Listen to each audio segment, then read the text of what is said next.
Continue to support AM 950. Good news, the AM 950 2024 calendar is ready to go, featuring photos I took around Minnesota and important progressive dates. Members that sign up with a one-time $25 membership will receive a 2024 AM 950 calendar as a thank you. Make a one-time $50 or $100 donation. You'll get the AM 950 calendar and the brand new AM 950 tote bag as a thank you. Go to am950radio.com for all the details on the membership. That's am950radio.com. Thank you so much for supporting AM 950, the progressive voice of Minnesota. Hey, Cudahy to all my friends and relatives in four directions. This is Robert Pilot of Native Roots Radio presents I'm Awake. I'm here to ask you for your support. Finding honest Native-centered news is not easy, but with your support, we're able to provide accurate information about Standing Rock, Line 3, treaty violations, and COVID-19 in our Native communities. Please visit Native Roots Radio Network on Patreon and donate if you can. That's Native Roots Radio Network on Patreon. Pinigigi, and thank you for your support. Unemployment numbers are high right now, but we have great news. Most tax service in St. Paul is hiring. They're offering full-time, part-time, seasonal, and permanent employment. Various positions are available, including file clerk, phone receptionist, data entry, tax preparers, QuickBooks payroll, and audit representatives. Go to mosttax.com and click on employment in the upper right-hand corner to apply. That's mosttax.com, MOHS-tax.com, mosttax.com. 1 year ago, I was in the accident which nearly killed me. The last year has been a lot of work recovering, and positivity has been a key. Staying positive, I no longer refer to the accident as an accident, but rather the day my Toyota Sienna from Rudy Luther Toyota saved my life. That's a factual statement, and the main reason why I'll always own one for the rest of my life. Some places will talk about auto safety, but I'm a living example of why you and your family can trust a Toyota from Rudy Luther Toyota. Go test drive one today and try the hybrids. They're fantastic. Rudy Luther Toyota on 394 in Golden Valley. With a look at your AM 950 weather, I'm Patrick Lilia. A chance of snow late tonight with a low of 1 below zero. Then Friday, cloudy with a high of 7 above, but wind chills of 14 below. Beat these chilly nights with a meal at an Eat Local Minnesota restaurant or whip up a spectacular meal at home with an Eat Local Minnesota food purveyor. See the list of Eat Local Minnesota restaurants and food purveyors at eatlocalminnesota.com. Portions of Native Roots Radio may be pre-recorded. It's a good day to be indigenous. Get up, stand up. They are going to become more brutal. Couldn't cut. He didn't cut again. Because all the hippies were trying to be Indians anyway. They're going to become more repressive because it's a matter of dollars and their illusionary concepts of power. Hey, Victor.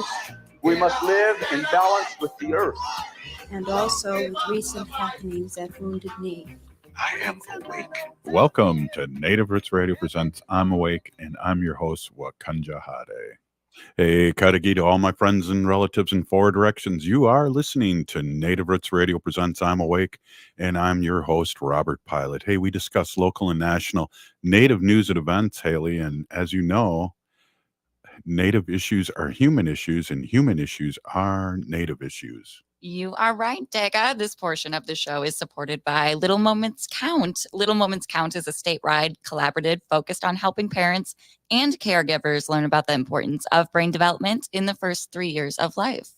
Yeah, absolutely. Hey, let's get Kris on, and we have a guest, Kris Hoplin, and we're going to discuss and jump right into this, Haley. What Little Moments Count, and also the group Reach Out and Read Minnesota's program that Kris is the executive director on. And I want to talk to her and thank her for coming on to Native Roots Radio. Welcome, Kris. Thank you so much for having me. I'm happy to be here. This is great. And we, I just have to say this before we get going. We've loved our partnership with Little Moments Count. And one of the reasons is great guests like yourself that are on. And I really appreciate you coming on. And I want to get our audience familiar with you. And I want to ask you if you can share with us your journey and how you became involved with early childhood development. And then eventually leading to your becoming executive director of Reach Out and Read Minnesota. Yeah. My journey with early childhood development really started with Reach Out and Read Minnesota. Prior to that, I had done work in the nonprofit space, but mostly with older youth.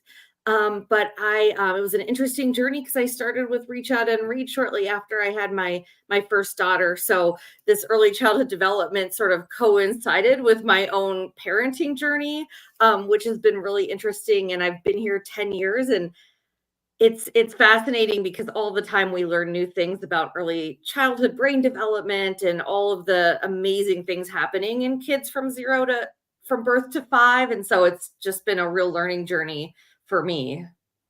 Yeah. One of the things that we kind of realize and talk about here, especially when we're talking with educators of young people or our native young people, is how important it is to be read to know what books are about at a very, very early age. And then by the title of your organization, Reach Out and Read, it says it all. Tell us a little bit about how you get the word out there. Yeah, so we partner with currently, I think we're at about 300 clinics and health centers around the state. And what happens at these programs is that a child comes in, and every time they go to the doctor for their well child visit, from the time they're born until the time they go to school, they're presented with a brand new book, culturally and developmentally appropriate book. And then the medical providers, whether they be doctors, nurses, they are using that book and talking about the importance of talking and reading and singing together from birth and why that's so important to early brain development. So we're really getting our message out through these trusted medical providers all over Minnesota. Yeah, and maybe you can elaborate a little bit on what I said about how important it is and how you believe early childhood literacy contributes to really the child's overall development, but also success later in life, I believe. Yeah, absolutely. So there's so much research out there that we rely on that shows that kids that have that relationship with their caregiver, their parent, their loved one, where they are being read to and talked to and told stories to and sang with, that they have language skills that are greater. And that really helps them even as they enter school. Obviously, they enter school more ready. It helps them with reading, but unsurprisingly to some people, it actually even helps them with things like math skills. But we also focus a lot on social emotional learning too. So it's not just about school readiness, right? It's about their social emotional skills and that journey. And we know that the sharing of books and stories together really helps create that bond between a child and the caregivers in their life. And that's really just as important as they grow up, as they have this, really rapid early brain development, is for them to be, to have social emotional connections. You're translating a book in Ojibwe, and I know one of the things, one of my well, both of my godchildren are Hispanic, and their mother teaches them. The father speaks fluent. Well, they both speak fluent Spanish, but also English. And it was crazy because they did not say anything until they were a lot older because all those things were connecting in their brain because they had two languages going on. And I see that you're also, translating some books into Ojibwe. Can you speak a little bit on that? Because that's a crazy phenomenon that I really never knew about when it came to speaking more than one language. Yeah, and it's been really really neat to to see the sort of resurgence of Ojibwe speakers, and Mhm. at White Earth specifically, which was the White Earth community that actually had requested this. We have a few books in Ojibwe, but we are always working on getting more bilingual books into Ojibwe. And but in this case, we had some funding, and so we worked with Nyletta Belgard, who's an Ojibwe language arts teacher at Leech Lake Tribal College. In fact, she's the head of the humanities department there. And we were fortunate to be able to consult with her. And they specifically wanted a simple baby book in Ojibwe. And when I say baby book, these are books that we give out from like birth to 2. And what babies like is to look at other babies. And so it's called Uh-huh. My Day. And it's this beautiful book with this diverse set of babies doing what things babies do during the day, like eating and playing. And she helped us translate that book. And then we had a vendor that that did a print of the book for us. And it was very cool because we worked with our Reach Out and Read colleagues in Wisconsin who also have Ojibwe speakers. And so we were able to have this print run so books are being given out in Wisconsin and here.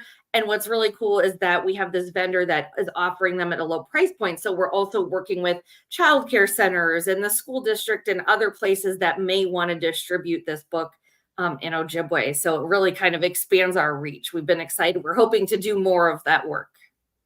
It sounds like it's a big impact on the communities that you're involved with, and having things like that, and having just books like that look like the people reading them and connecting that way in a good way. That's I think that's what it's all about, and that's what we've really heard lessons from Little Moments Count and all the great guests that they've gotten for us.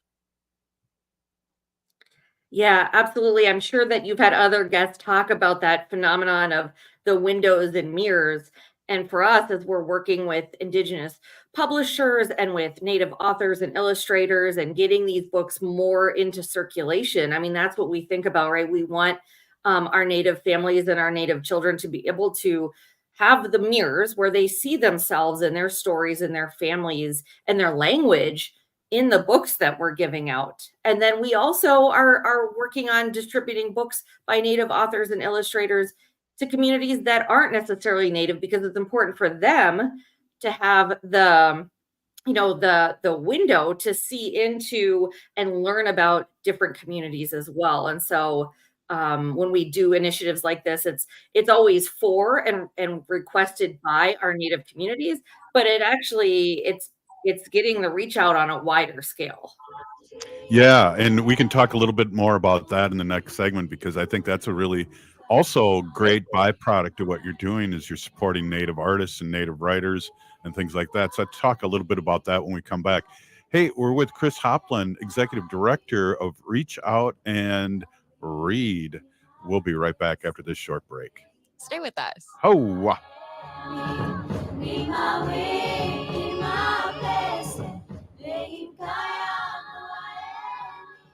If the statistics say that 1 in 3 Native women and 1 in 6 Native men have experienced sexual assault in their lifetime, it means our whole community is affected by sexual violence. 1 is too many. Don't stand by, stand up. Don't engage in acts of sexual violence, and shut down the dirty jokes, the gossip, the victim blaming and shaming. As a community, we can change the way we respond. Contact the Minnesota Indian Women's Sexual Assault Coalition to attend a workshop to learn more. Sponsored by the Minnesota Indian Women's Sexual Assault Coalition. As we age, it's important to invest in our health and to help protect it. Like the flu, COVID-19 is always changing. That's why it's important to stay up to date on your vaccines. By getting the flu and COVID-19 vaccines, you can renew your body's defenses and lower the risk of getting sick. Get your health boost and protect yourself against the flu and COVID-19. Find vaccines near you at vaccines.gov. That's vaccines.gov. As we pack away the ornaments and bid farewell to the holiday season, it's time to unwrap the gift that keeps on giving, getting protected by a COVID-19 vaccination. This is your chance to make a difference, especially as our Native communities face higher COVID numbers. Those higher numbers underscore the need for collective action. So answer the call and get vaccinated. The latest vaccines are not just authorized, but they're proven effective against the current variants. This is extra protection, even if you've already had previous vaccines, since previous vaccines will eventually wear off. Plus, the new shots are FDA approved for ages 6 months and up. A COVID vaccine is not just a shot. It's a pledge to safeguard the wisdom and stories handed down by our elders. So join the movement, get vaccinated, and make 2024 the healthiest year ever, securing a brighter future for our Native community. For more information, including details about clinics offering free vaccines, visit vaccines.gov. I'm Lieutenant Governor Peggy Flanagan, and you are listening to Native Roots Radio. welcome back to Native Roots Radio presents I'm Awake, and this is Robert Pilot. This portion of the show is supported by Little Moments Count. Native Roots Radio is excited to welcome monthly guests to talk about the role that they play in early childhood development and creating bright futures in strong communities. And you can learn more at littlemomentscount.org. Hey, thanks, Haley. Hey, we're with Kris Hoplin, and she is our guest today, and she's executive director of Reach Out and Read, Minnesota's program director. And we're really excited to touch base and talk a little bit about her program and also what she's doing for our young ones. But also, it was a byproduct we kind of left with, Kris, and you touched on that, how exciting and important it is to reach out to our native authors and artists, and that's been probably a good experience for you, right? Yeah, it really has. We were fortunate a few years ago. We were given a grant by the Shakopee Midwakanton Sioux community which allowed us to actually work with Birch Bark Books here in Minneapolis, Indigenous publishing company, and their staff. And their staff has helped us over the past few years curate a beautiful collection of books that are reflective of and featuring Native characters, authors, illustrators. And these books, again, are for really the youngest kids up to, age 5 and 6 when they start going to school. And so that's been great. And then we've been just in the past 18 months expanding and learning about new Indigenous publishers. So we've been working with one's called Blackberries and Blueberries, and another is called Happy Dancing Turtle. And that's, again, to really expand our collection of books that we're able to offer that, again, are reflective of our Native communities around the state, and for others to learn about those communities as well, and really featuring Native authors, Native illustrators, and stories.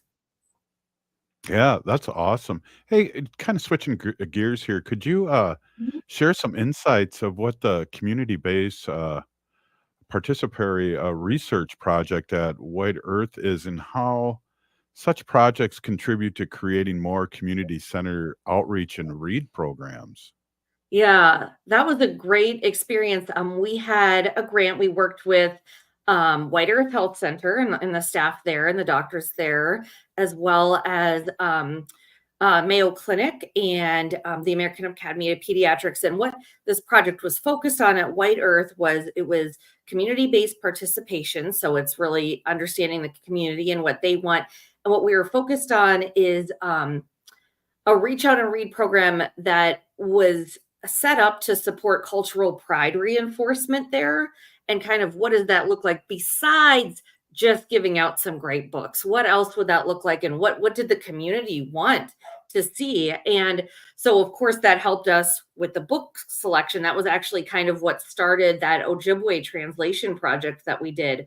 But we also did English Ojibwe posters. We did bookmarks that were specific to White Earth. We did, all kinds of literacy materials. And we also ended up creating a website that featured Ojibwe and folks from White Earth doing storytelling, poetry reading, songs in Ojibwe, and reading of books and sharing of books together. And this was actually partly, during sort of the height of COVID. So it was this additional challenge of how could we do this, not necessarily in person, but we want something for kids to be able and families to be able to enjoy together. And then White Earth Health Center helped us distribute that throughout the community. So it was a really cool project. And I think other Native communities and health centers are hoping to sort of replicate that and reinforce that cultural pride in their own specific communities too.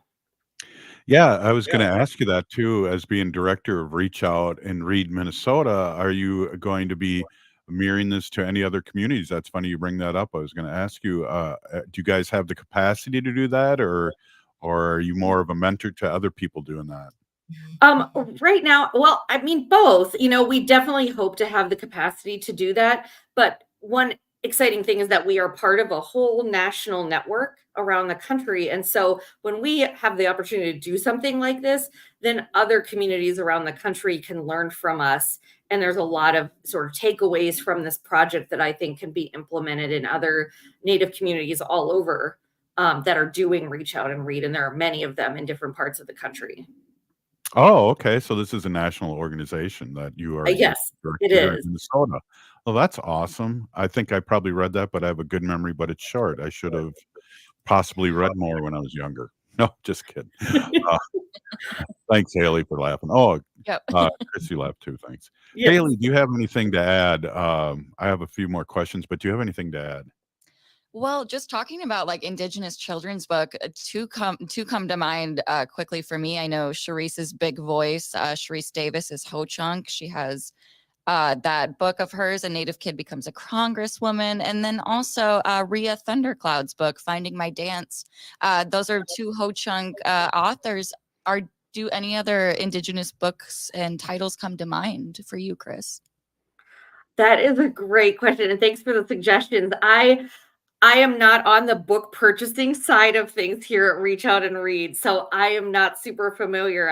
I wish I was. I wish I had the opportunity to be out at the clinics, and I'm over here trying to do the fundraising and the like. But I will add that to the list. And I would say for anyone listening, we're always looking for more titles, more resources. So if people have suggestions, we would love to have suggestions from the community on additional titles. We're always on the lookout for new resources and new books.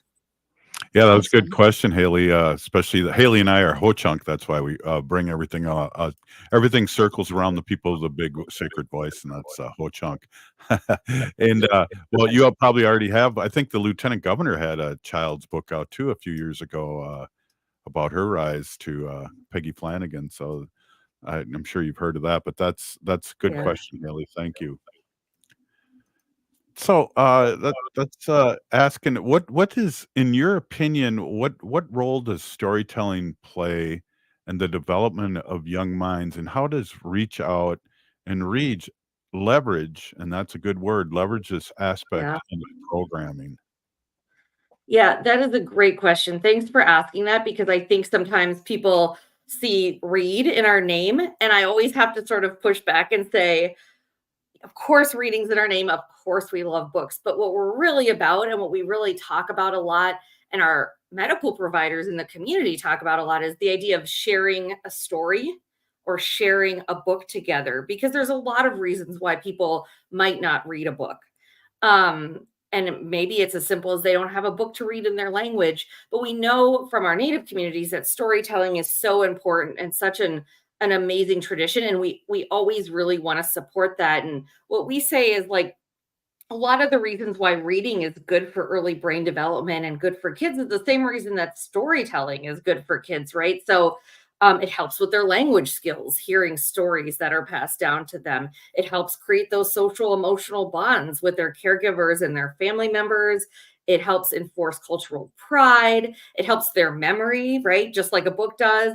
And it helps their imagination too, which is one of the reasons why books are so important. It helps them sort of think outside of themselves and their sort of day to day. So I think it just really goes hand in hand with our mission, right? Which is, of course, about books and of course about reading, but really about creating those connections within their families and communities. And so I'm really glad you brought that up, because it's really all about sharing stories together.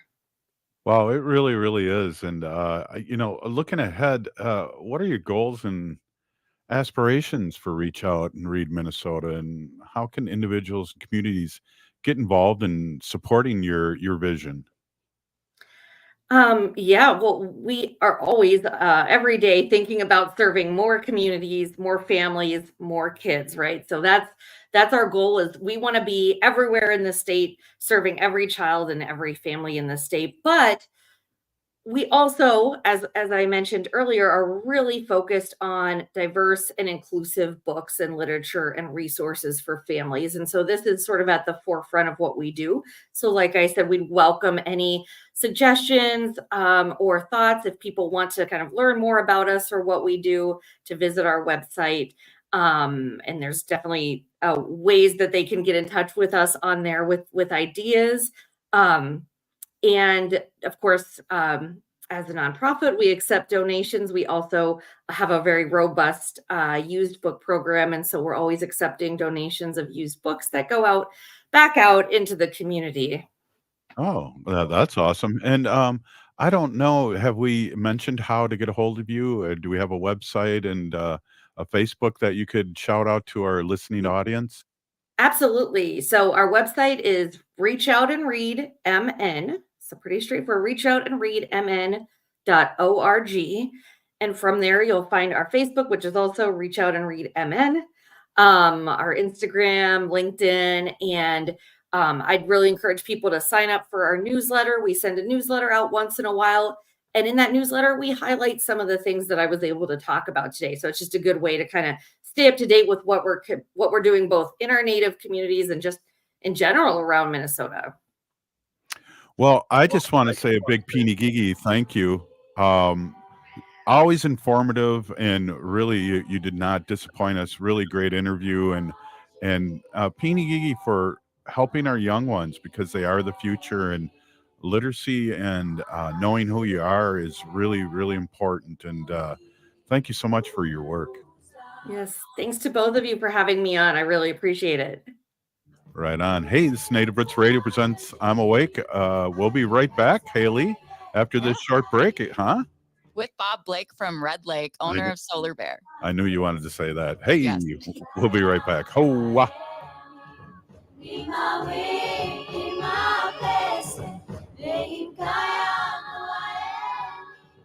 J&S Bean Factory is a native-owned, community-supported, cozy, artsy coffee shop which offers roasted on-site beans, live music, and baked goods. Relax in the beautiful outside patio. City Pages writes, voted top 10 coffee shops. Tucked into a quiet corner of St. Paul's Highland Park neighborhood, this coffee shop roasts beans on-site from the best coffee-growing countries in the world. Located at 1518 Randolph Avenue, St. Paul. The good stuff. Minnesota has the only original wolf population in the continental United States. And 80% of Minnesotans believe the wolf should be protected. Howling for Wolves is asking Minnesotans to respect our true wildlife manager, the wolf. Their survival is critical to our ecosystems, our communities, and even our economy. As highly intelligent animals with strong social bonds, Minnesota wolves deserve to be protected and admired. Learn more at howlingforwolves.org. Let's live and let howl. The city of Minneapolis is now on Native Roots Radio with Minneapolis AIR. AIR stands for American Indian Relations. Guest host Christine McDonald talks to people about important things affecting the city's Native communities. Minneapolis AIR dives into topics like public safety, public health, elections, and so much more. Tune in to Minneapolis AIR on Native Roots Radio from 5 to 6 p.m. on the second Wednesday of every month, right here on AM 950. Become a teacher and ignite change. Join the St. Paul Urban Residency Program to become a teacher in just 15 months. You can earn your master's degree and teaching license from the University of St. Thomas while earning a $30,000 stipend, single health care, and dental benefits. As an added bonus, next year's cohort, all residents will receive $20,000 towards their tuition. Apply now. Applications due February 28, 2024. Visit spps.org/SUTR. Signing up for $1 bus and train rides with the Transit Assistance Program, or TAP, is quick and easy. Do it straight from your computer or phone by uploading one of the pre-approved documents listed at metrotransit.org/TAP, along with a copy of your ID. We'll mail you a go-to card with a full year of discounted rides. For questions or translation help, call 612-373-3333. 612-373-3333. The city of Minneapolis is now on Native Roots Radio with Minneapolis AIR. AIR stands for American Indian Relations. Guest host Christine McDonald talks to people about important things affecting the city's Native communities. Minneapolis AIR dives into topics like public safety, public health, elections, and so much more.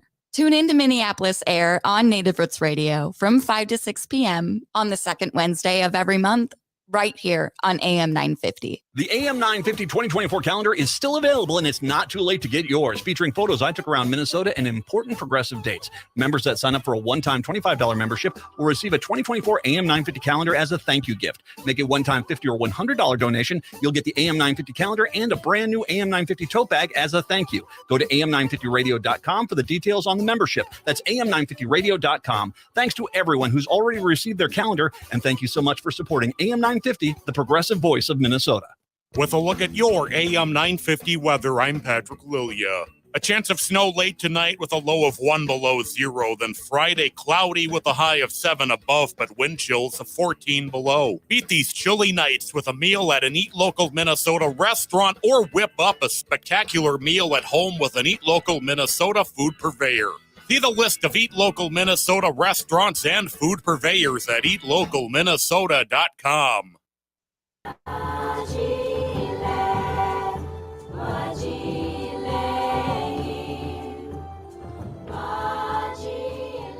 Hey, welcome back to Native Roots Radio Presents I'm Awake, and I'm your host, Robert Pilot.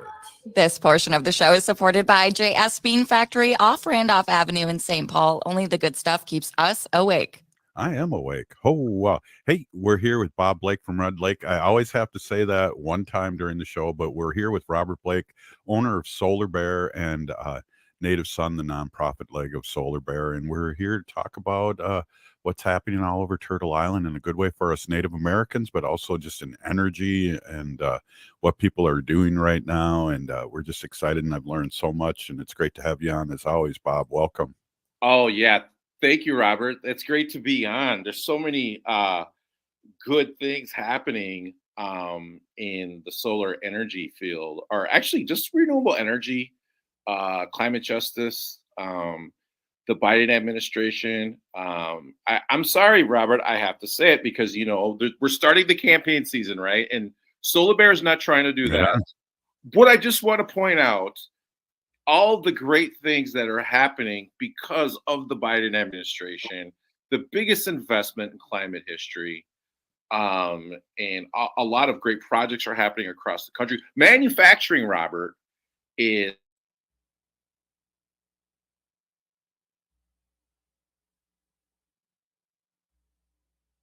nonprofits and other agencies, government agencies, are getting funded all across the country to mobilize their communities to really start preparing our citizenry for for climate change. And so I just want to point that out because I see all the debates on TV right now, and the caucus just happened in Iowa, and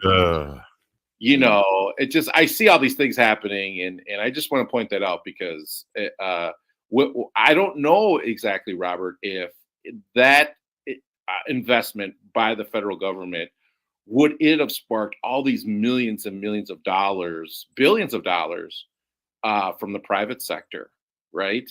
Right. And so I just think that right now is just I've never seen this. And so I'm just super excited for where this is heading, and all the jobs that it's creating for the American people. Absolutely. Yeah. When we talk about the Iowa caucus too, I always want to remind everyone that, keep your head up, don't look at these polls, and help people register. And we outnumber them. Yeah. Great point, Robert. And let's also remember too, I think it was I saw a statistic like 14% of the Republican electoral got to the polls of anyways. So, they're making a big deal out of 1,000 people that got to the polls anyways to vote. So I don't think it's really necessarily a reflection on the entire state of Iowa that actually got to the polls and voted. So I wouldn't put too much into this because I see the orange one taking a victory lap. He just won the Olympics or something. I don't know. Right. But that's really only 1,000 people, buddy. So it's not just 1,000 people. I'm sorry. I don't know Solar Bear does not know the exact numbers. What I'm just saying in general, like there was like the statistic wise, like there wasn't a lot of folks that got to the polls because, we've got bad weather. Why do we have bad weather? Climate change. You know what I mean? And the fact that our jet stream is off right now. So people that are sitting there saying, "Oh, it's been so cold," and this isn't climate change. No, this is exactly why this is climate change, because the jet stream is off, because all of the northern air is being brought down to the United States right now. And so that's why we need to continue to vote climate champions in. And I'm sorry, my vote is going for Biden. Solar Bear said it. That's who he's supporting. And that's who I will be voting for because of the tremendous investments and the jobs that he's creating right here in our country. Yeah, absolutely. And I think once it gets to whether it's Trump and Biden, those things will be shook out. And again, we outnumber them. I don't believe these polls. I don't believe anything about Robert Kennedy Jr., who's like a total bummer to have that name from his father. He's he was always an anti-vaxxer before this whole thing came up. He was also, he's somebody that morally would you really want in there too. And when I say that, it's like the guy's had 6 affairs, 3 marriages, things like that just don't jive. That's somebody that morally you'd want in there, and that's just the tip of the iceberg. And I think the less we talk about RFK Jr., period, the better. So I'm going to zip it. Well, that reminds me of an old saying, there's nobody more sanctimonious than the reformed reprobate. And that reminds me of like Robert Kennedy, right? Like him, just pointing the finger at everyone saying, hey, but you're right. I think the less that we give these individuals that are, the naysayers, the doomsdayers, what I mean? Like, I just feel like they're going to fall to the wayside. I'm putting my money on the Biden-Harris administration. They've proven what they can do. And they're going to continue to do it. And that's what I would like, everyone to know and understand is that, the proof is in the pudding. There's no doubt that you can't deny all the jobs, everything that has been created. And it's like this all the time. It seems like the Democrats come in, they fix up everything, they correct everything, and then the Republicans come in because they get the headwinds of all the good things that the Democrats get. Yeah. And then they take the victory lap. You know what I mean? But Rod, just real quickly, and I know we're going to get to the solar news real quick, but I just also want to say too, everyone, I think this is a really important time because I don't think people realize, the importance of democracy right now in the world. Right. And what's happening on a geopolitical level with the way that, Russia is strategically positioning themselves, what's happening in the Middle East, and then the way China is threatening over in the Pacific. Yeah. Right. And so, people, this is no joke. Right. This is no joke. We need to be able to have our best and brightest, negotiating on the world stage right now, because this isn't just about, the Americans and them having to pay, $2.99 for a double cheeseburger instead of $2.49. I mean, this is our bitch right now. Well, let's back up a second too, and I know we'll get into solar. We're going to have you for 2 segments, so we'll get into solar news again soon. But this is a good discussion. Inflation always happens during the Republicans, and the reason why we had inflation during Biden's administration so far is that we've been gouged by the oil companies and all these other facets out there that don't have to do with job creation. We'll never get paper towels, for instance, to the price they were pre-pandemic, because why would they have to? Why would, instead of $10 for a roll of 8, It's $20 for a roll of 8. That's manufactured inflation. You know, that's not what the president's doing. And also, Haley, I as a Gen Zer, how many times have you ever been polled? I don't think ever. Right.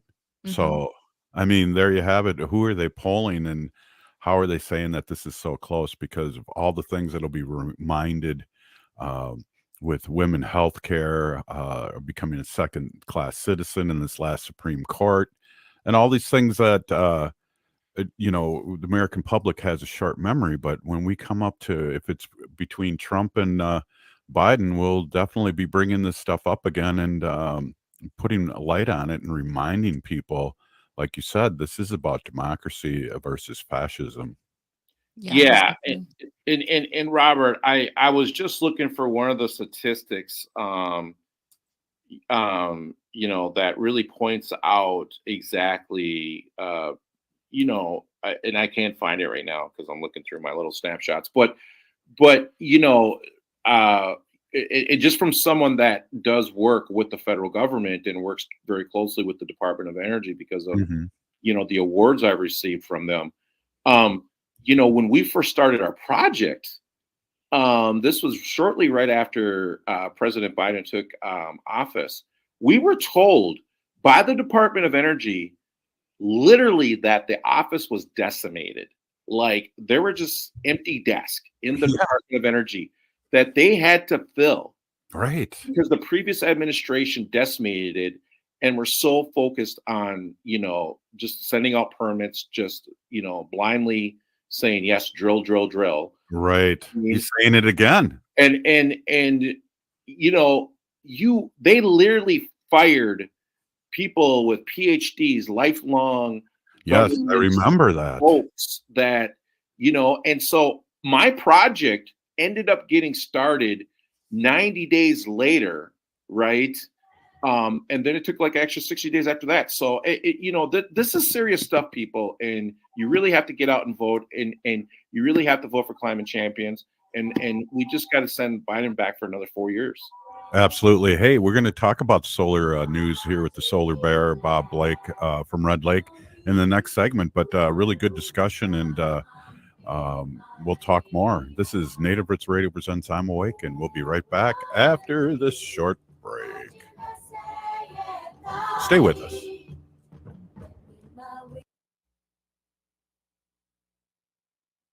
Hey, if you're like a lot of people, you're probably relieved that the holiday celebrations are over. But there's one thing that might stay with us from the holidays besides all those gifts, and that's COVID-19. Numbers from COVID are going up as we spend more time inside. And Native Americans are seeing even bigger case spikes. With all the indoor celebrations over the holidays, you may have unknowingly been exposed to someone with COVID-19. That's why it's important to stay vigilant. If you notice any symptoms like a fever, a tickle in the throat, or heavy fatigue, take an at-home test.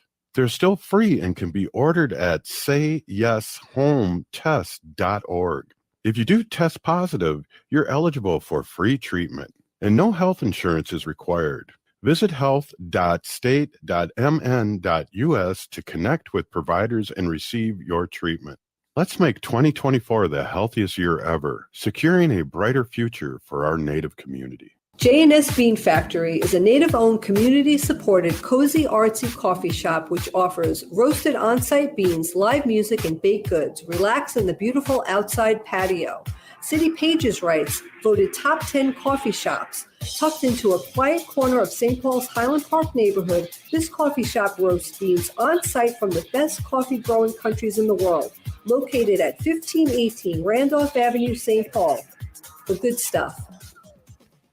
Life can be hard. Sometimes it feels like there's no answers, like there's no way out. Hennepin County's COPE Mobile Crisis Response is here to listen and help you find a way through whatever is going on in your life. Call 612-596-1223 for no-cost crisis support anytime, anywhere in Hennepin County. That number is 612-596-1223.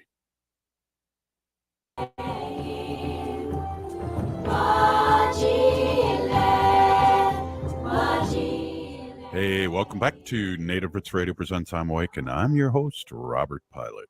This portion of the show is supported by Howling for Wolves, protecting wolves for future generations. Oh! Wow, that was a trio of howls. That was good. That was real good. I like that. Hey, we're back with Bob Blake, Solar Bear with the Solar News, and we're having a little political discussion, which I think is awesome. We need to bring it up, and I just got to keep saying, Bob and Haley, we outnumber them. We just have to engage our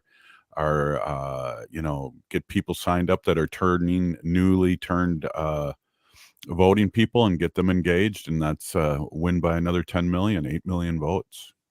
Well, Robert, we talk about, this situation right now, current political, right, kind of space that we're in.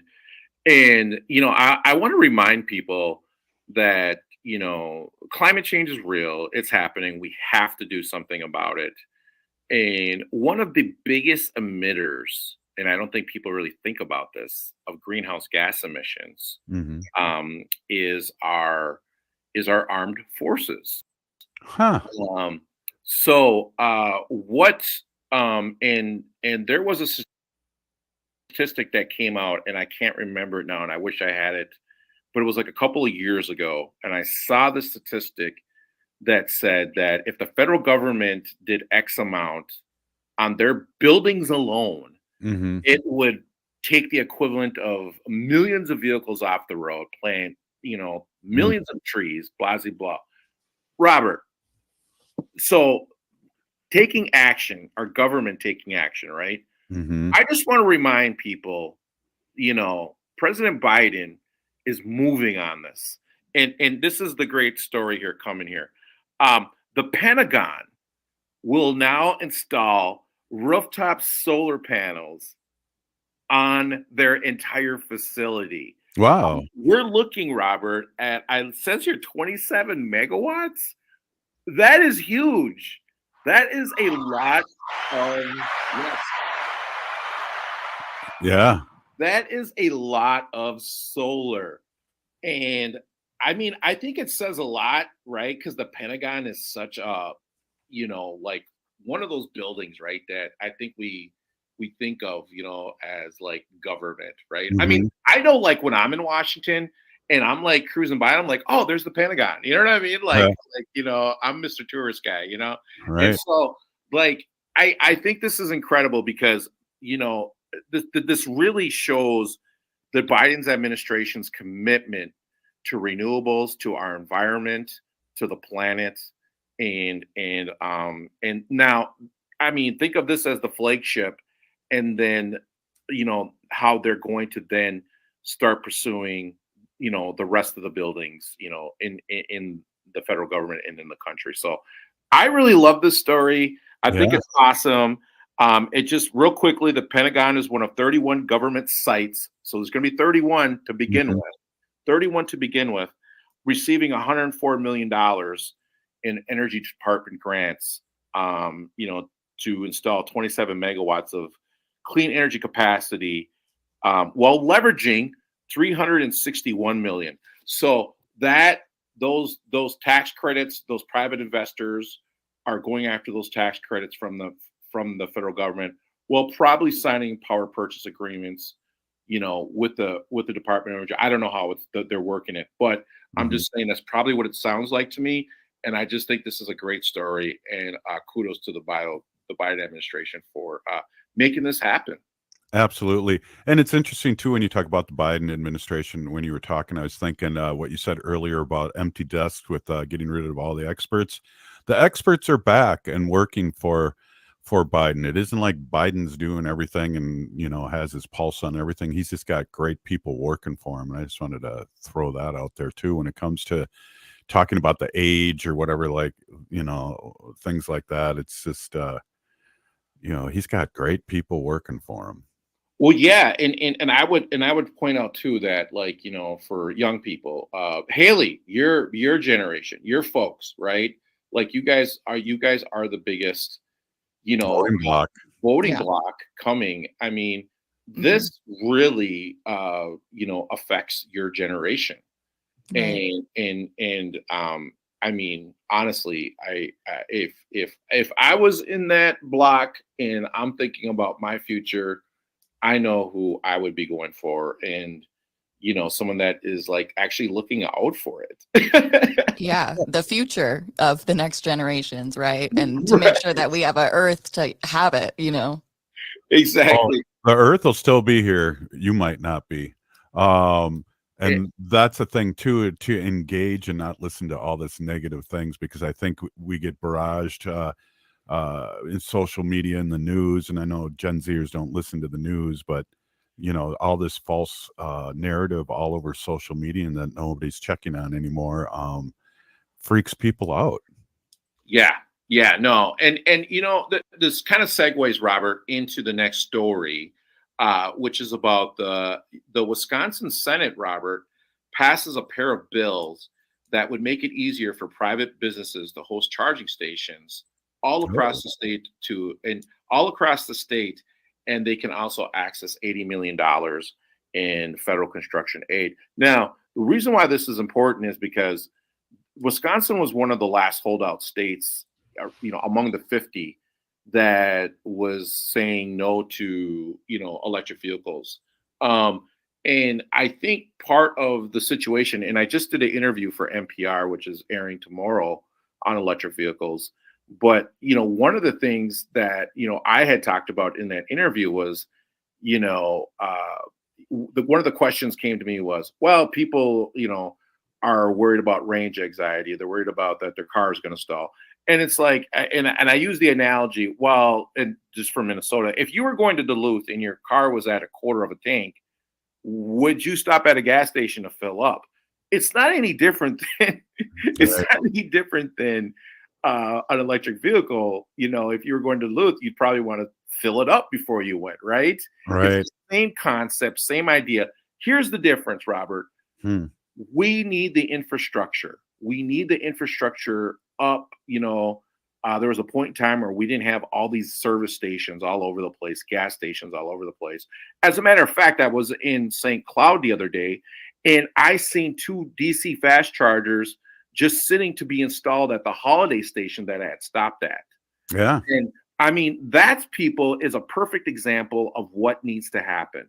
We need to put the infrastructure up. So we need bills like this, and we need our politicians to understand the importance of why we need these charging stations up, so folks can feel comfortable that, if they are going to say Madison, right, they can say, oh, well, I can pull over to the side here and charge up, in Beloit. I don't know. But I'm just using that as an example of just, we need to be able to have these all over the place. Yeah, and that's exciting, and we need to.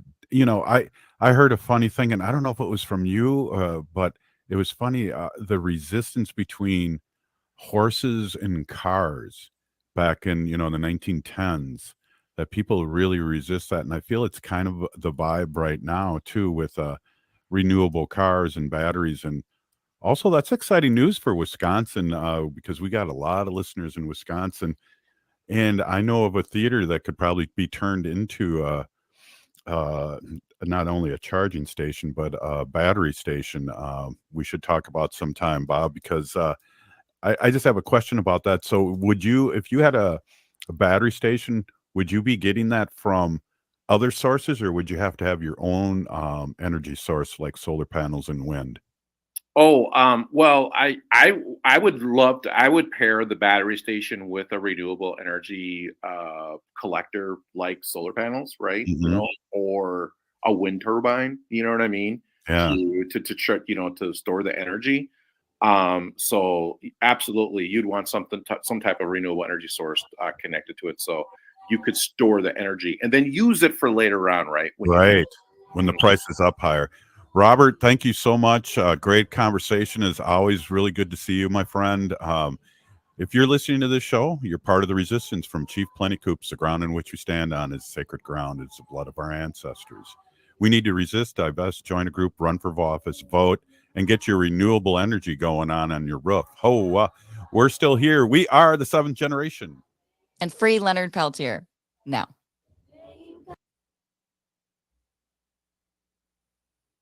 The AM 950 2024 calendar is still available, and there's still time to take part in the brand new thank you. Become a sustaining member of AM 950